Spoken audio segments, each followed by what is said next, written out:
और जो भाई बहन वो उस भोजन को करेगा उसकी बुद्धि ऑटोमेटिक खराब होगी। और प्यार से अगर भोजन बनाया, मालिक का नाम जबान पर रखते हुए भोजन बनाया, वो भोजन नहीं प्रसाद बन जाएगा। तभी तो रामायण में लिख दिया कि जहां सुमतता संपत नाना और जहां कुमतता विपत नाना। ये सारी चीज हम रामायण को रात दिन पढ़वाते हैं और पढ़ते हैं, लेकिन हम ध्यान नहीं देते हैं। अगर एक चौपाई को हमारे जीवन में धारण कर ले तो हमारा लोक परलोक दोनों बन जाए।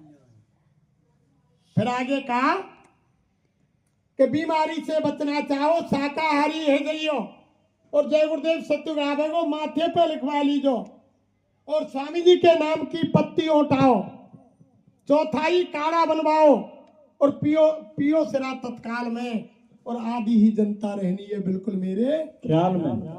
खा लो पी लो मौज उड़ा लो, कितने फैशन यार बना लो इन कुछ ही साल में, और आधी ही जनता रहनी है बिल्कुल मेरे ख्याल में। अब तुमने जब वो कोरोना आया करके लोगों को काढ़ा दिए गए, जब कोरोना की बीमारी में काढ़े ने यानी कुछ राहत मिली, वो तो एक फिल्म का ट्रेलर था प्रेम। रेल बस ट्रेन बंद, स्कूल बंद, बाजार बंद, खेतीबाड़ी बंद, कोई किसी गांव शहर में मरीज निकल आया, रस्सियां खिंच गई, यानी सरकारी कर्मचारी लग गए, ना बाहर निकल सकते, हमारा पैसा है बाजार से सामान नहीं ले सकते, हमारा पैसा है बैंकों से नहीं निकाल सकते, हमारा ही रास्ता है, हमारा ही घर है, रास्ते में आप खुले घूम नहीं सकते, सारी पाबंदी हो।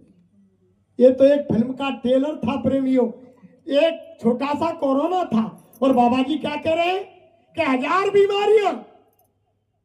बीमारियों की आंधी आ रही है बच्चा। जब सबकी दाढ़ी में आग लगेगी तो कौन किसकी दाढ़ी की आग को बुझाएगा? यानी जब पति की दाढ़ी में आग लगेगी, पत्नी की में लगेगी, बच्चों की में, सारे परिवार की दाढ़ी में आग लगेगी, तो अपनी दाढ़ी की आग बुझाएंगे कि दूसरे की बुझाएंगे? जब कौन की कौन रक्षा करेगा, कौन का कौन इलाज कराएगा? इसलिए बाबा जी तो बचा रहे हैं और शाकाहारी बना रहे हैं। शाकाहारी हो जाओगे तो बीमारी से बच जाओगे। हिंदू मुस्लिम सिख ईसाई शाकाहारी हो जाओ भाई, सब रोगों की एक दवाई, और शाकाहारी हो जाओ भाई। तो बाबा जी तो सबको बचाना चाहते हैं। ये बाबा जी के जो बंदे घूम रहे हैं आपके बीच में, पागल नहीं है, इन्होंने पागल कुत्ते ने नहीं काटा है इनको, इनके भी दुकान दफ्तर खेती, इनमें भी अधिकारी कर्मचारी हैं, बड़े बड़े बिजनेसमैन हैं जिनके कारखाने चल रहे हैं। ये क्यों घूम रहे हैं? कि गुरु महाराज का आदेश है कि मेरा संदेश गांव नगर झोपड़ी सबको सुना दो। आने वाले खराब समय में बच्चा कोई ये ना कहे कि हमने बाबा जी की बात नहीं सुनी, बाबा जी का संदेश हमने नहीं सुना। अगर हम भी सुन लेते तो हम भी यानी शाकाहारी हो जाते और हमारा भी बचाव हो जाता। इसलिए घूम रहे हैं। ये आपसे कोई वोट नोट मांगने नहीं आए हैं, कोई लालच से नहीं आए हैं। ये तो बाबा जी के बंदे हैं जो क्या कहा कि हम लोग हैं ऐसे दीवाने, दुनिया को झुका कर मानेंगे, और गुरु भक्ति कैसी होती है ये पाठ पढ़ाकर मानेंगे। ये तो गुरु भक्ति और गुरु भक्ति सिखाने के लिए निकले हैं।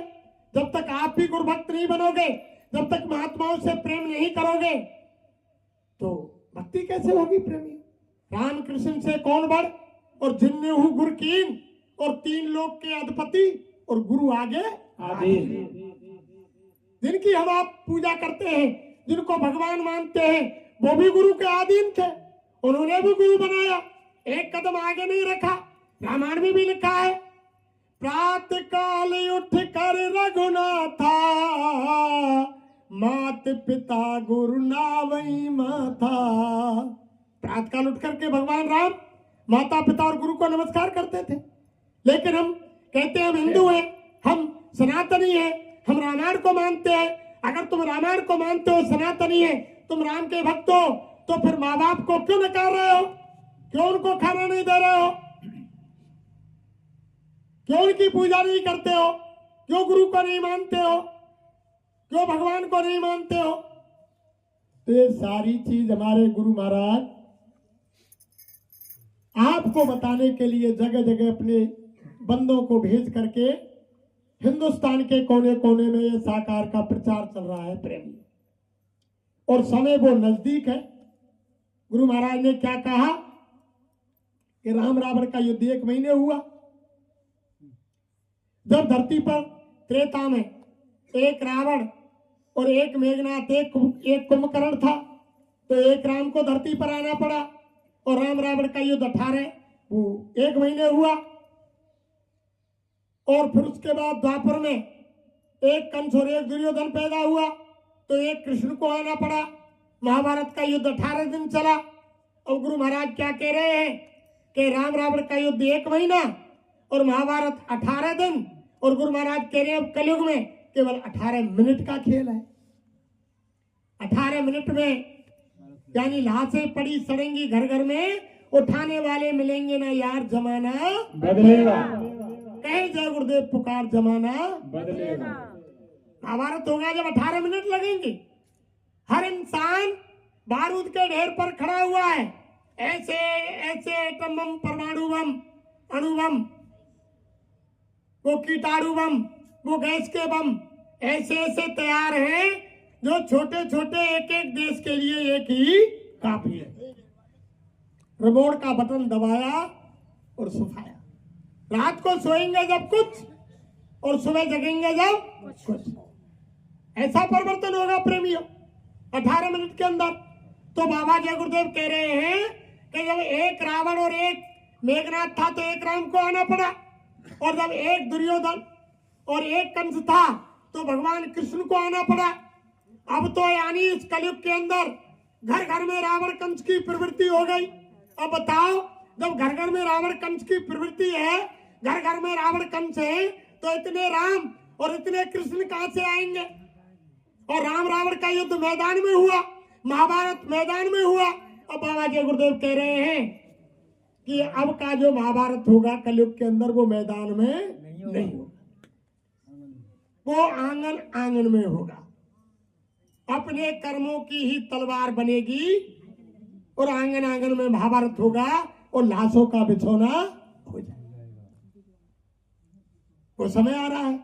इसलिए प्रेमियों, बाबा जी की बात को ध्यान से सुनो। स्वयं महाराज ने कहा कि बच्चा इंसान के खाने के लिए कुदरत ने, भगवान ने सूखे गीले फल, मेवा,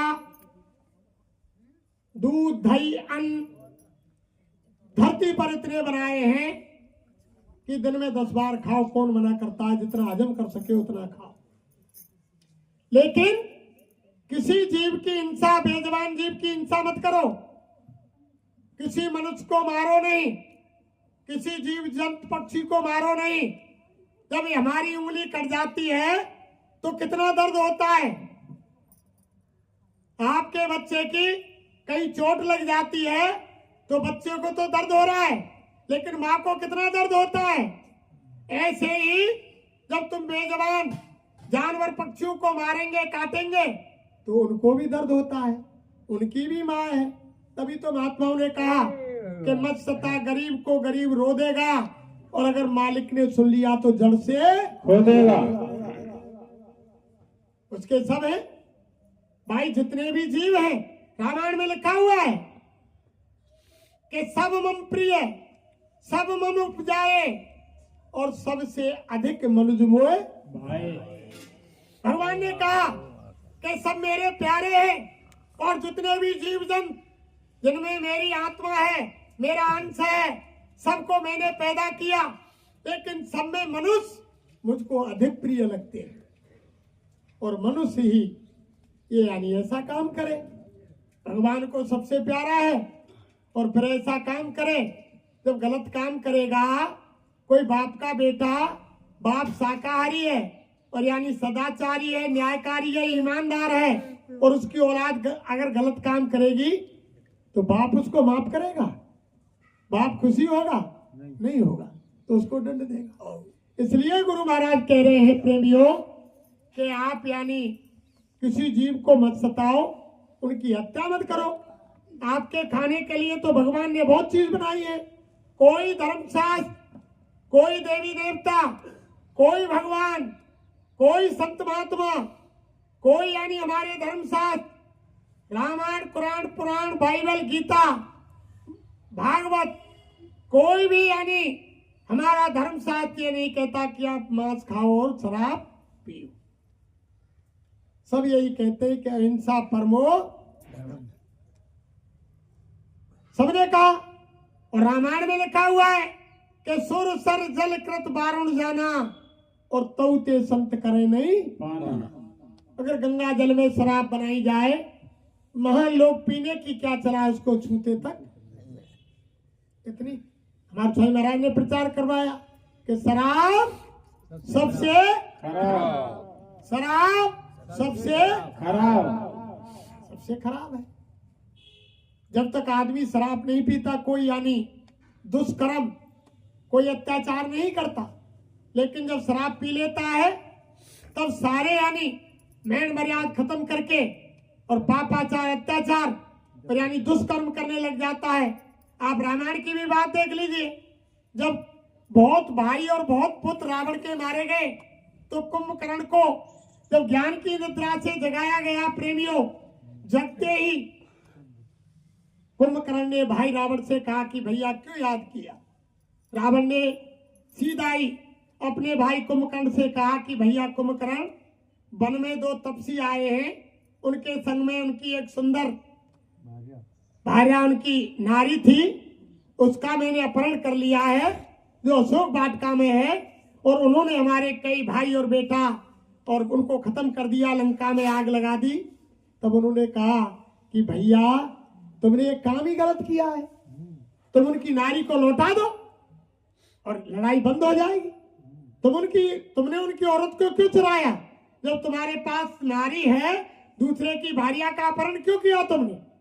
तब रावण ने कहा कि कुंभकर्ण, मैंने तुमको उपदेश देने के लिए नहीं जगाया, मैंने तुमको राम से युद्ध करने के लिए जगाया है। सिपाहियों को आदेश दिया कि ये ज्ञान की नींद से जगे हैं, इनकी बुद्धि शुद्ध है, जाओ घड़े के घड़े मदरा लाओ। जब घड़े के घड़ा शराब लाई गई, जब कुंभकर्ण को पिलाई गई, तब शराब पीने के बाद मांस मांगा, उसको मांस खिलाया। मांस खिलाने के बाद जब बुद्धि भ्रष्ट हो गई, तब वही कुंभकर्ण जो उपदेश दे रहा था कि उनकी पत्नी लौटा दो, वही कहने लगा कि कहाँ है राम, कहाँ है लक्ष्मण, बताओ मुझे, मैं उन्हें अभी खत्म करता हूँ। युद्ध के मैदान में गया और स्वयं कुंभकर्ण मारा। इसलिए गुरु महाराज ने कहा कि शराब सबसे खराब, जब तक नहीं पी तब तक बात बढ़िया, और पीने के बाद खराब। तभी तो हमारे गुरु महाराज कह रहे हैं कि कोई ऐसा बुद्धि नाटक नशा मत करो जिससे माँ बहन बहू बेटी की पहचान खत्म हो जाए। किसी जीव की हिंसा मत करो और कोई ऐसा नशा मत करो। आप हुक्का बीड़ी पी सकते हो, उसके लिए मना नहीं है, और भोजन आप दिन में 100 गिलास दूध पियो, हजम कर सकते हो, कौन मना करता है। 1 किलो घी खाओ, 5 किलो फल खाओ, सूखे गीले यानी मेवा 1 किलो खाओ, कौन मना करता है। हजम करते हो जितना खाओ, लेकिन अशुद्ध आहार मत करो। ये मनुष्य शरीर तो मालिक ने भजन के लिए दिया है, ये तो विशेष काम के लिए दिया है।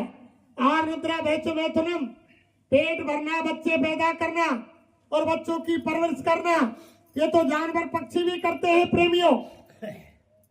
बच्चे पैदा जानवर भी करते हैं और उनको दूध पिलाते हैं, और बच्चे पैदा पक्षी भी करते हैं, रहने को घोंसला बनाते हैं, दूर दूर से दाना लाते हैं, बच्चों को खिलाते हैं, परवरिश करते हैं। तो महात्मा कहते हैं कि जिन कामों को जानवर पक्षी कर रहे हैं, उन कामों को तुम मनुष्य शरीर पाकर करें तो जानवर पक्षी और मनुष्य में फिर कोई अंतर नहीं है। ये तो विशेष काम के लिए दिया है। जो हमारी माता बहन देवियां रोजाना भोले बाबा की मंदिर में पूजा करती हैं, उन्हीं भोले बाबा से पार्वती माँ ने पूछा, जो रामायण में लिखा हुआ है। पार्वती माँ ने कहा कि हे देवों के देव महादेव, मुझको आज तुम ये बताओ कि दुनिया में सत्य क्या चीज है। तो भगवान से भोले ने कहा कि उमा कहो में अनुभव अपना, और सत्य हर भजन जगत सब। शंकर भगवान ने कहा कि ये देवी पार्वती, हे भवानी, हे उमा, मैं मेरा निज अनुभव कहता हूँ, यानी संसार में केवल सत्य भगवान का भजन है और सारी चीज मिथ्या है। बिना भजन के कुछ नहीं। यही बात काकभूषण गरुड़ का संवाद हुआ नीलगिरी पर्वत पर। जब काकभूषण गरुड़ को समझा रहे थे तो उन्होंने भी यही कहा कि निज अनुभव में कहूं खगेशा और बिन हर भजन न मिटे ही। बिना परमात्मा के भजन के जीवन के कलेश खत्म नहीं हो सकते। अगर तुम, यही हमारे बाबा कह रहे हैं, अगर तुम तुम्हारे घर के अंदर अमन चैन चाहते हो, परिवार को खुशी देखना चाहते हो, परिवार में सुख शांति चाहते हो, बीमारी लड़ाई झगड़ों से बचना चाहते हो, तो शाकाहारी हो जाओ और यानी समय निकाल करके 10 मिनट 20 मिनट आध घंटा 1 घंटा भगवान का भजन कर लो, आपकी रक्षा हो जाएगी। आने वाले खराब समय में प्रेमियों, स्वामी जी महाराज ने कहा जब वो भयानक समय आएगा उस समय तुम्हारा रुपया पैसा मकान गाड़ी घोड़ा बंगला जमीन नातेदार रिश्तेदार पति पत्नी बच्चे, उस समय तुम्हारी कोई मदद नहीं कर पाएगा। चारों ओर योद्धा खड़े और सभी बजामे गाल और रंग महल से ले चला ऐसा काल, कोई उस समय नहीं बचा पाएगा। और उस समय तुम्हारी मदद केवल केवल भगवान का भजन करेगा, वही ढाल तलवार का काम करेगा। उस खराब समय में उसी भजन से मदद होगी। भजन की कमाई ही तुम्हारे साथ जाएगी। और क्या चलाए, जिस शरीर को तुम रोजाना प्रेमियों तेल साबन से स्नान कराते हो, फुलैल इत्र वगैरह इस शरीर को लगाते हो, अच्छे अच्छे कपड़े पहनाते हो, अच्छा अच्छा भोजन करते हो, जब तुम्हारा वहां से चालान कट जाएगा, सांसों की पूंजी खत्म हो जाएगी, वो यम के दूत सिपाही आएंगे और जबरन मनुष्य शरीर से आत्मा को निकाल करके बाहर खड़ा कर देंगे। ये शरीर धड़ाम से जमीन पर गिर जाएगा। दुनिया का कोई साजो सामान तुम्हारे साथ नहीं जाएगा।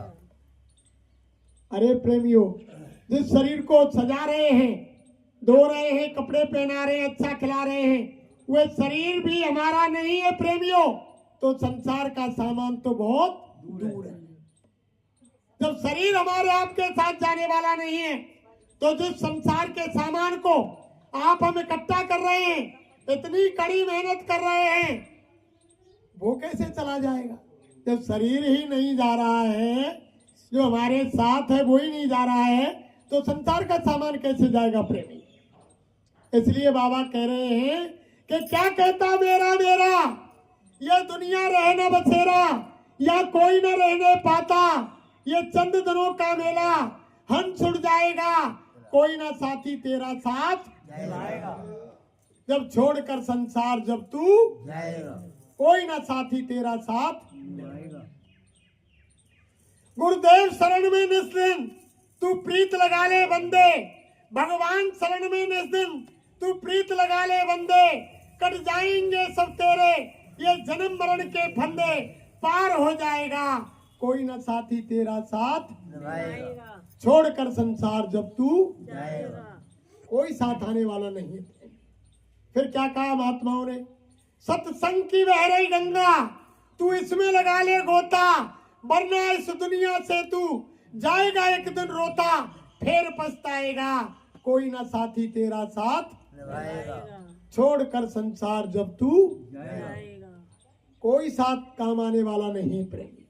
इसलिए महात्माओं ने कहा कि और लोगों संत शरण में काम यही एक आएगा, और ये नर्तन अनमोल मिला है, बार बार नहीं पाएगा। मात गरम में औंधा लटका, 9 महीने दुख पाया था, सुमरूंगा में नाम तुम्हारा, ये कह बाहर आया था, बाहर आकर बाजा भूला, अब तू क्या मुंह लेकर जाएगा? और लोगों संत शरण में काम यही है आएगा। हम अपने माँ के गर्भ के अंदर जब उल्टे टंगे थे प्रेमियों, भगवान के भजन का वादा किया, मालिक से प्रार्थना की कि हे भगवान तू मुझे इस काल कोठरी से जल्दी बाहर निकाल, इस घोर नरक से बाहर निकाल। अब की बार जमीन पर मैं कोई दूसरा काम नहीं करूंगा, 24 घंटे तेरा भजन करूंगा। जो रामायण में लिख दिया कि अब प्रभु कृपा करो यही भांति और सब तज भजन करूं दिन राती सबने माँ के गर्भ में वादा किया प्रेमी हो, हिंदू हो, मुसलमान हो, सिख हो, ईसाई हो, कोई कौमियत हो, कोई धर्म हो, कोई मजहब हो, जब काल कोठरी में बंद थे, नीचे को मुंह था, ऊपर को पैर थे, माँ के मलमूत्र की बदबू मुंह के ऊपर होकर गुजर रही थी, जैसा माँ ठंडा गर्म चटपटा तीखा कसेला भोजन कर रही थी, उसकी यातना माँ के गर्भ में बच्चे को हो रही थी। माँ के गर्भ के अंदर कई झिल्लियों में बच्चा बंद था, बदबूदार तरल पदार्थ नाक मुंह कान में भरा हुआ था। उस समय कोई जाति धर्म नहीं था, ना उस समय तुम हिंदू थे, ना मुसलमान थे, ना सिख थे, ना ईसाई थे, ना ब्राह्मण थे, ना क्षत्रिय थे, ना वैश्य थे, ना शूद्र थे। उस समय कोई जाति धर्म नहीं था। नंगे माँ के पेट के अंदर यानी पड़े हुए। जब बाहर आए, मालिक से प्रार्थना की, बड़ी यातना भुगत रहे थे, इतना कष्ट हो रहा था। जो रामायण में गोसाई महाराज ने लिखा है कि जन्मत मरत दुसह दुखो, कोई जीव जन्म लेता है उस समय असहनीय पीड़ा होती है, और जीव जब दुनिया से जाता है उस समय असहनीय पीड़ा होती है। लेकिन प्रेमियों, दोनों अवस्था अबोध होती है। जब बच्चा जन्म लेता है उस समय अबोध होता है, कह नहीं सकता कि मुझको जन्म लेने में कितनी तकलीफ हो रही है। और जब दुनिया से जाता है जीव उस समय भी असहनीय तकलीफ होती है। उस समय भी जब इनके दूत वो सिपाही वो फरिश्ते आते हैं चालान लेकर, उनकी शक्ल को देखकर ही आंखें उलट जाती हैं, खून का पानी हो जाता है, सारी इंद्रियां काम करना छोड़ देती हैं। उस समय भी आप नहीं कह सकते कि मुझको कितना दर्द इस शरीर से जीवात्मा निकल रही है, कितना कष्ट हो रहा है। बहुत से भाई बहनों के आंसू निकल जाते हैं। हम आप कहते हैं कि दादा बुआ से मिलना चाहता है, यानी बेटा से मिलना चाहता है, लेकिन वहां अंदर खींचातानी हो रही है। वो यम के दूत इस शरीर से आत्मा को खींच रहे हैं, एक एक हड्डी एक एक रोम चटक रहा है, बुरी तरह तकलीफ हो रही है। और हम आप कह रहे हैं कि दादा को पेड़ा खवा दो, दही खवा दो, शहद खवा दो, और बुआ ते मिला दो, लाला ते मिला दो, छोरी ते मिला दो। माँ खेचता नहीं है रही है, आत्मा निकाल रहे हैं इस शरीर से। किसी किसी भाई बहन के तो उस समय आंसू की क्या चलाए, टट्टी पेशाब निकल जाते हैं। इतनी असहनीय पीड़ा मरते वक्त होती है।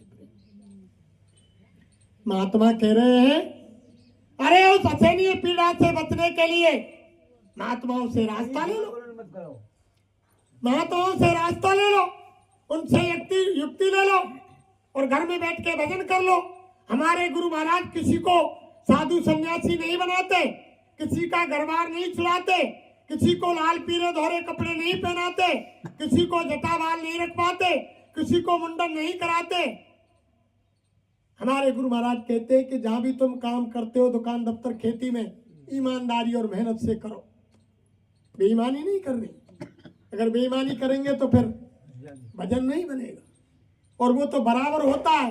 देखो, मुझे एक कहानी याद आ जाती है। कोई भाई दूध का काम करता था,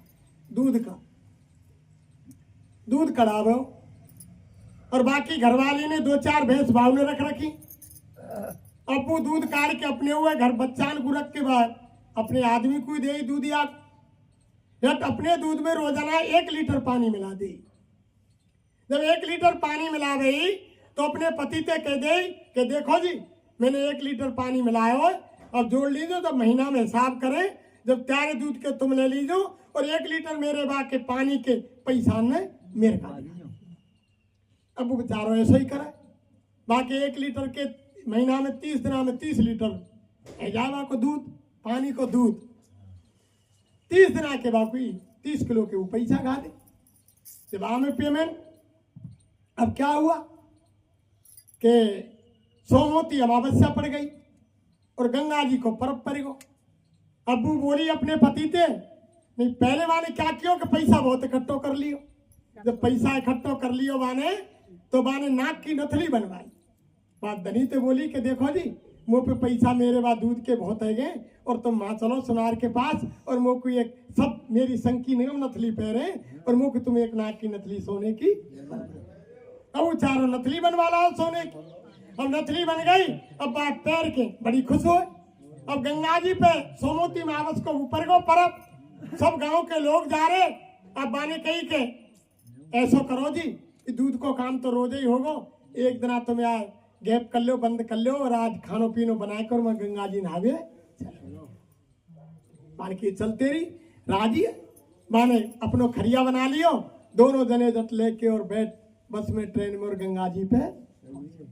अब गंगा जी पे पहुंच गए प्रेमियों, उनके पति ने स्नान कर लियो।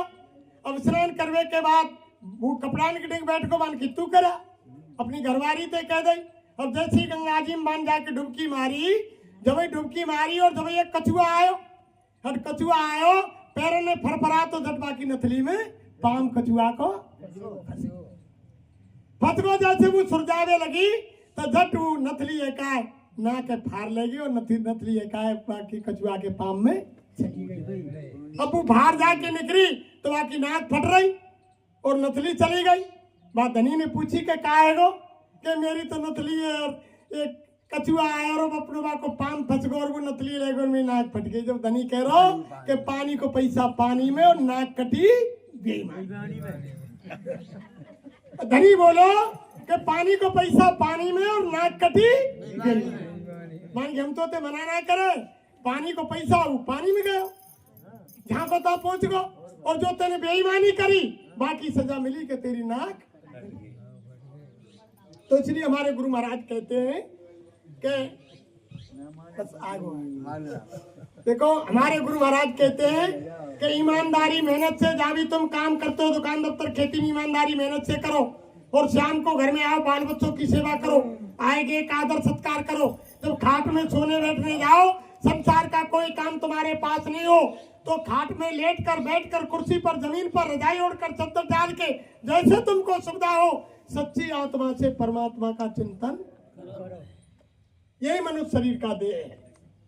और कोई नाम ना ले रखा है उससे करो, कोई गुरु बना रखा है उससे करो, नहीं है तो हमारे गुरु महाराज ने जय गुरुदेव नाम को जगाया है। ये कलयुग का जीता जागता नाम जय गुरुदेव है, ये कलयुग का कल्याणकारी नाम जय गुरुदेव है। आज से ही तुम संकल्प ले सत्संग के अंदर, जैसे हम खाने में नागा नहीं करते हैं, 3 समय भोजन करते हैं, ऐसे ही भजन में भी नागा नहीं होनी चाहिए। भोजन तो हम शरीर को करते हैं और भजन आत्मा का है, केवल भजन ही आत्मा के साथ जाएगा, तो हमें भजन में भी नागा नहीं करनी चाहिए। ये संकल्प ले आज, तो हम रोजाना भजन करेंगे। और जब तुम यानी माला लेकर के जय गुरुदेव या वैसे ही मोते जय गुरुदेव बोलेंगे 10 मिनट 20 मिनट 1 घंटा, तो सच्ची आत्मा से तुमने अगर लगातार 10 दिन 15 दिन 1 महीना किया जय गुरुदेव बोल के, जो बाबा की तस्वीर लगी है ना सामने, यही बाबा जी तुम्हारे सिराने आकर के खड़े हैं, कहेंगे कि बच्चा तुम भजन करना चाहते हो, नाम ना ले लो। ये ऐसे है, जब तुम इन्हें याद करेंगे ये तुम्हारे पास खड़े मिलेंगे। तभी तो इन्हें कहा है, अरे करके तो देखो तुम, कोई तुम्हारा खर्च थोड़ी होता है, कोई पैसा थोड़ी लगता है। अगर तुम जय गुरुदेव बोल के भजन करोगे तो बाबा जी तुम्हारे सामने आ जाए तो मान लेना, नहीं आए तो छोड़ देना, कोई इसमें क्या बात है। कोई तुम्हारा कोई रुपया टका पैसा थोड़ी लगता है। वो कहते हैं बंदे सतगुरु बोल तेरा कहा लगे गो मोल। बंदे सतगुरु बोल तेरा कहा लगे गो मोल। 10-20 कोस नहीं चलना, तेरे हाथ पैर नहीं हिलना, तू 10-20 कोस नहीं चलना, तेरे हाथ पैर नहीं हिलना। तेरे मन की घुंडी खोल, बंदे सतगुरु बोल। तेरे मन की घुंडी खोल, बंदे सतगुरु बोल।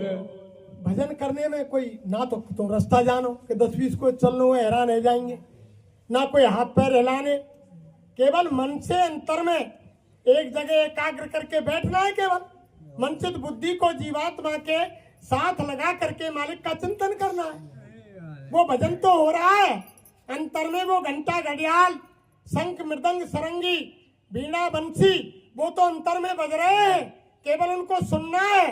उनकी नकली तो मंदिरों में है, वो इस मनुष्य मंदिर में वो आवाज 24 घंटे आ रही है, लेकिन वो हमारे कर्मों की गंदगी से हमारे अंदर के जीवात्मा के आंख कान बंद हो गए और दिखाई सुनाई बंद है। जब वो महात्मा मिल जाएंगे, अंजन मंजन दे देंगे, रास्ता बता देंगे, अंदर की जीवात्मा की आंख कान खुल जाएंगी और घर बैठे घंटा, शंख, मृदंग, सरंगी और बंसी बीन, उसकी घंटा घड़ियाल की आवाज तुम्हें सुनाई देगी और भगवान साक्षात दिखाई देगा। लेकिन बाहर की चर्म आंखों से नहीं, बाहर के चर्म कानों से नहीं, जीवात्मा के अंदर कान से। जीवात्मा यहाँ बैठी है, जहाँ हमारी माता बहन देवियां जहाँ बिंदी लगाती हैं, भाई लोग टीका चंदन लगाते हैं, यहाँ दोनों आंखों के बीच में जीवात्मा बैठी है, सारे शरीर का संचालन कर रही है। उसके अंदर एक कान, एक आंख, एक नाक है। जब वो खुलेगी तब भगवान की सुगंधी, भगवान की आवाज और भगवान का यानी दीदार दर्शन उन्हीं से हो। इसलिए समय हो गया, आवाज आ रही है। अगर हमसे कहने सुनने में कोई अपशब्द निकला हो, किसी भाई बहन के हृदय में ठेस पहुंची हो, तो आंगन के बच्चे हमें माफ करें। नाम